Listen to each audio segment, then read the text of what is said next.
जिस जगह इंसाफ ना हो वहाँ भेड़िए बसते हैं, और वो भेड़िए कब किसको निगल जाए क्या खबर। पंजाब की आज एक बेटी को न जाने कौन सा भेड़िया निगल गया। ये भेड़िया बहुत कॉन्फिडेंट था कि उसको कोई हाथ नहीं लगा सकता। कानून है ही कहाँ जो उसे मुजरिम ठहराए। जब मुल्क के टैक्स पेयर के पैसों पे पलता मुहाफिजों की शक्ल में हुक्मरानों के जाती मफाद पूरे करता टोला हो तो इस्मतें कहाँ महफूज होती हैं।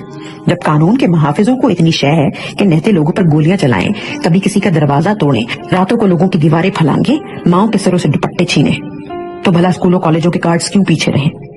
इस बच्ची की तो जान गई तो मंजर आम पर खबर आ गई, वरना न जाने ऐसी कितनी बेटियां, कितने माँ बाप अपनी लाज और बदनामी के डर से बचने के लिए इस किस्म के वाकयात पर चुप हो जाते हैं या करवा दिए जाते हैं। और जब दोस्त इस दरिंदगी के एहतजाज में बाहर निकलते हैं, उसके इंसाफ के लिए आवाजें उठाते हैं, तो उन पर मजीद दरिंदे छोड़ दिए जाते हैं। खून में लथपथ बच्चे, अस्पतालों में कर्राहती नाजुक सी लड़कियां, हर माँ बाप को उनमें अपनी औलाद दिखती है। और फिर पंजाब की चीफ मिनिस्टर को उस फुटपाथ पे पड़े खून में लथपथ लड़के में जुनेद सत्तर क्यों नहीं दिखाई दिया। खून बह जाने की वजह से जान देती लड़की में मेहरुन्निसा या महनूर क्यों नहीं दिखाई दी। और इस बार तो मैडम चीफ मिनिस्टर को इस बात की भी तौफीक नहीं हुई कि अपने अंदर के टिकटॉकर को तस्कीन देने की खातिर कम अज कम फोटोशूट के लिए ही पहुंच जाती, बल्कि उल्टा कॉलेज के असातिज़ा और प्रिंसिपल से बच्चों को धमकियां दिलवाई दी। ला रही हैं, साइबर क्राइम कर रही हैं, कोई शर्म नहीं आ रही है आप जो अपने कैंपस के लिए कर रहे हैं। बंद की जा रही हैं।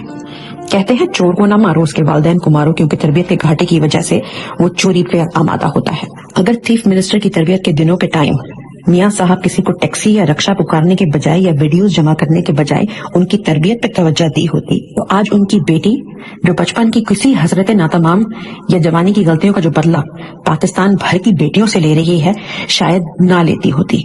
और शायद जिस बेशर्मी और हठधर्मी से वो लोगों के बेडरूम्स की वीडियोस का तस्करा खुलेआम करती हैं बाप के बराबर में बैठ के, वो भी ना करे। कोई भी औरत, कोई भी माँ, कोई भी इंसानी हमदर्दी का दिल रखने वाला शख्स या हुक्मरानी का ख्वाब देखने वाला इंसान इस तरह के मामलात की न सिर्फ मजम्मत करेगा बल्कि उनको भरपूर तरीके से रोकने की कोशिश करेगा।